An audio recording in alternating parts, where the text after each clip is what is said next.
Oke, halo semuanya, selamat datang di channel Info Anime Update. Nekat menyusup ke kamar Bang Agus, yang niat awalnya sih pengen nyari info doang.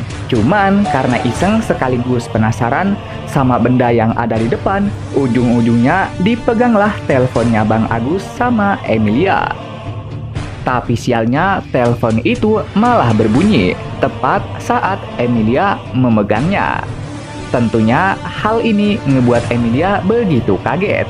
Tapi pas denger suara orang dikenal muncul di dalam telepon, rupa-rupanya yang nelpon ini Alkafirun ternyata. Kemudian di suatu ruangan nampak terlihat ada banyak ajudan sekte penyihir yang dibantai suatu sosok.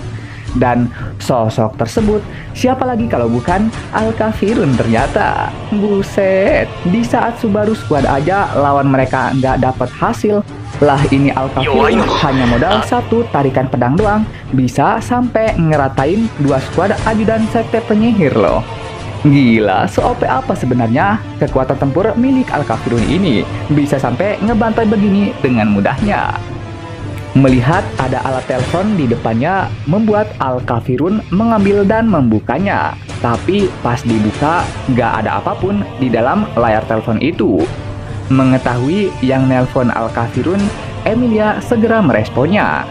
Singkat cerita, Emilia menceritakan, berdasarkan temuannya kemarin, dia mendapati info jika Bang Agus saat ini berada di distrik 3. Sedangkan Uskup Agung tipe Kenapsuan saat ini berada di Menara Kendali distrik pertama. Terus tolong sampaikan juga pada Subaru agar terus menjaga Beatrice dari mereka yang berniat jahat. Di tengah pembicaraan, Al menghentikan pembicaraan Emilia. Emilia bingung dan menganggap, oh mungkin info yang dia berikan kurang berguna. Alkafirun marah karena yang dia maksud bukan begitu. Yang Alkafirun maksud adalah kondisi Emilia. Aku tahu, kamu tangguh, tapi janganlah terus bersikap sok kuat begini. Cukup katakan padaku, aku butuh pertolongan, maka akan kusampaikan dengan cepat berita ini pada Subaru. Emilia menjawab, bukannya aku bersikap kuat. Aku tahu Subaru akan datang menyelamatkan. Jadi agar Subaru yang datang menyelamatkanku tidak dalam bahaya, maka aku akan meminimalisir dampak itu sekecil mungkin dan sebisaku. Karena Emilia udah bertekad, mau tidak mau, Al harus mengiyakan permintaan itu. Berikutnya di ruang penyiaran menampilkan ada Al yang datang ke tempat ini. Info dari Emilia, Alkafirun berikan semua pada Subaru. Dan setelah info diterima, Garfield dengan wajah khawatir mulai datang ke ruangan ini. Dan langsung memeluk Subaru bagaikan monyet. Jadi alasan kenapa khawatirnya Garfield bisa sampai ke tahap nangis karena dia mengkhawatirkan semuanya yang menghilang. Intinya di sini si Garfield takut jika dia malah ditinggalkan seorang diri. Setelah menenangkan Garfield, Anastasia mulai bertanya terkait info yang Al bawakan, apakah beneran dari Emilia atau bukan. Dan Subaru meyakini jika info tersebut emang berasal dari Emilia. Dengan mendengarkan kekhawatirannya pada Beatrice, ngebuat Subaru jadi percaya jika ini emanglah Emilia. Karena ciri khas dari Emilia itu, dia selalu mengkhawatirkan orang lain ketimbang dirinya sendiri. Berikutnya, di tempat Bang Agus, Emilia mulai ngecairin si kuning yang sebelumnya dia bekukan. Tapi anehnya, si kuning yang dimaksud sekarang malah ada di belakangnya. Si kuning menghampiri Emilia, bertanya kenapa dia enggak kabur. Dan Emilia nanya balik, maksudnya, kamu membiarkanku melarikan diri. Tapi jika aku berakhir kabur, niscaya semua waifu di sini akan ikutan kena dampaknya. Si kuning mencetus. Pada akhirnya, semua celah yang kuberikan padamu tidak ada artinya. Mendengar itu, ngebuat Emilia hanya diam dan menatap.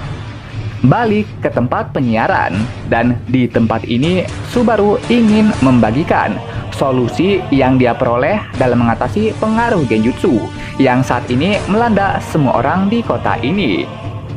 Kurang lebih, Anastasia memahami rencana yang saat ini Subaru pikirkan. Penyebab utama kegelisahan ada karena otoritas uskup Mumi, tapi penyebab utama kepanikan massal bisa ada karena pidato naga bodoh. Jika dengan berpidato saja bisa membuat semua orang gelisah, maka dengan berpidato juga kita bisa membuat semua orang yang semulanya putus asa memiliki semangat juangnya kembali. Dengan begitu, maka sebagian besar masalah yang saat ini terjadi harusnya telah berhasil kita atasi. Garfield begitu antusias untuk memakai rencana ini, tapi langsung dihentikan Anastasia. Menurutnya, dengan memakai rencana ini, maka sama halnya kita semua mengekspos diri. Jika begitu jadinya, bukan tidak mungkin masalah lain akan muncul. Setelah dipikir ulang, semuanya baru sadar jika banjir yang saat ini terjadi entah kenapa malah kayak disengaja. Daripada menenggelamkan semua orang lewat banjir, mereka malah membuat semua orang di dalamnya ngungsi dulu, dan barulah setelahnya bendungan air mereka buka. Ini aneh, melihat mereka yang biasanya kejam malah jadi pemaaf begini. Apalagi mereka meninggalkan Mithya begitu saja tanpa merusaknya. Seakan semua panggung ini telah dipersiapkan untuk kita. Al-Kafirun angkat bicara, mengatakan yang terjadi saat ini karena mereka sangat pede, merasa takkan ada halangan dalam perencanaan. Seperti halnya seekor naga yang tidak peduli terhadap semut-semut di bawah kakinya. Begitulah kira-kira pandangan mereka terhadap kita. Merasa tak ada waktu buat mengeluh, Anastasia langsung menyarankan untuk menggunakan Mithya saat ini juga. Subaru menyarankan agar Anastasia yang berpidato, tapi sayangnya dia tidak bisa. Penyebab utamanya karena Anastasia tidak memiliki pengaruh kuat untuk membuat gentar sekte penyihir. Subaru beralih dengan menyarankan Mbah Hijau. Dengan reputasinya yang pernah ngekill Paus Putih, mungkin pidato kepahlawanan bakalan sukses. Tapi sayangnya kondisi Mbah Hijau tidak memungkinkan untuk melakukan pidato panjang. Selanjutnya beralih ke Julius, tapi lagi-lagi karena nggak punya pengaruh kuat untuk membuat gentar sekte penyihir, Julius pun tidak bisa.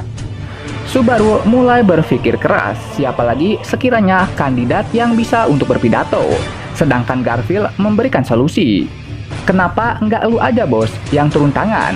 Soalnya kan yang punya gelar mengalahkan mereka hanyalah engkau seorang. Nah loh, kenapa harus muter ke sini dan ke sana coba? Padahal yang beginian mah udah jadi tugas dia bukan? Subaru kaget. Halah, pakai kaget segala. Gimik ini mah. Dengan setujunya ketiga orang, maka Subaru kembali merendah. Kesel ngelihatnya merendah, bagaikan sepuh si paling merendah, Al-Kafirun buka suara, mengatakan apa hebatnya orang ini. Melihat bosnya dihina, membuat Garfield jadi murka. Al-Kafirun mengatakan, jika semua beban dia pikul sampai ke tahap mukanya udah gini, bukannya kasihan liatnya. Dengarkan wahai kawanku, bukankah engkau hanya peduli pada nona itu? Aku akan bertindak egois demi Priscilla. Makanya aku berniat untuk mengesampingkan semua hal yang ada di sekitar. Kau pun juga harus demikian. Fokuslah pada Emilia. Anggaplah sekte penyihir ini sebagai peluang bisnis, biar rumah tangga kalian jadi langgeng. Melihat wajahnya udah begini, maka sudah waktunya bagi Al memperingati Subaru tentang khayalan heroik, yaitu sebuah ambisi yang mengharuskanmu untuk jangan kalah, membawa harapan, memikul ekspektasi, dan memimpin semua orang menuju masa depan. Jika merasa semuanya bisa dilakukan, maka lakukanlah. Subaru balik melihat kilas masa lalu dan memutuskan jika yang beginian mah udah biasa dia lakukan. Anastasia mengangkat tangan dan Subaru menanggapinya. Dengan tangan keduanya yang beradu, maka artinya Subaru setuju buat berpidato lewat media. Subaru mulai berjalan ke arah media, dan para pendengar mulai menantikan ceramah macam apa yang akan dia keluarkan. Sementara itu, Emilia yang masih berpikiran positif berniat mengajak si Kuning buat bangkit dan bertarung bersamanya. Tapi si Kuning menolaknya. Di saat kamu mengkhianati kepercayaanku, di saat itulah aku dan para waifu yang lain sudah tak lagi percaya padamu.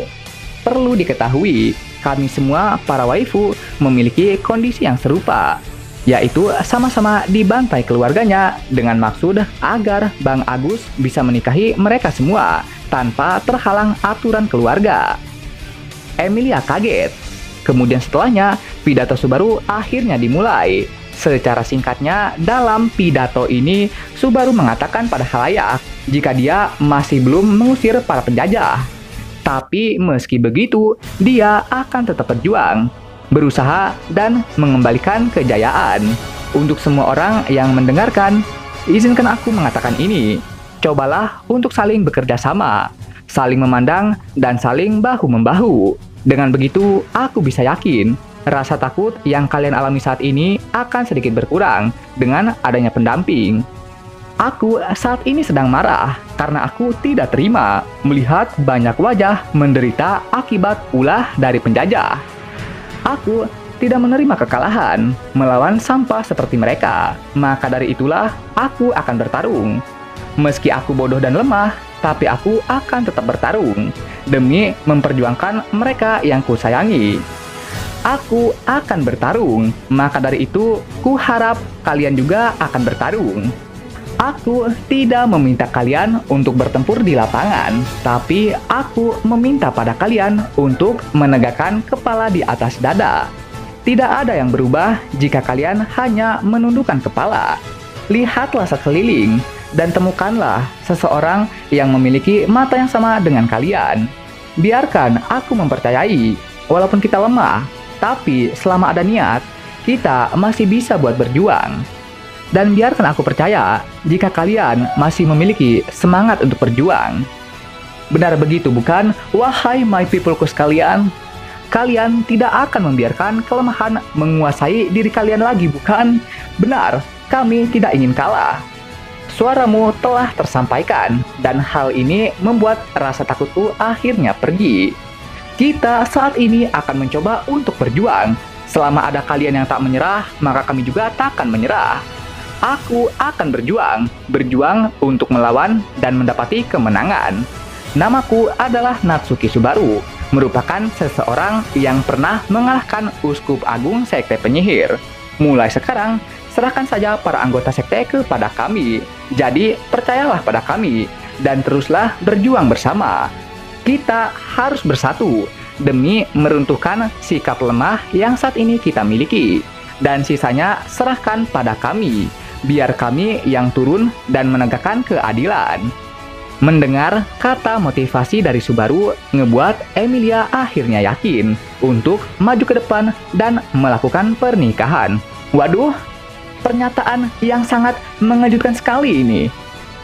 Oke, sekian pembahasan kali ini. Dan jangan lupa juga untuk menekan tombol like dan subscribe-nya ya. Biar Mimin ini lebih semangat lagi ketika membuat videonya. Dan agar kalian juga bisa mendapatkan update video terbaru mengenai berbagai pembahasan menarik seputar anime di channel ini. Dan sampai jumpa lagi di video selanjutnya. Dah!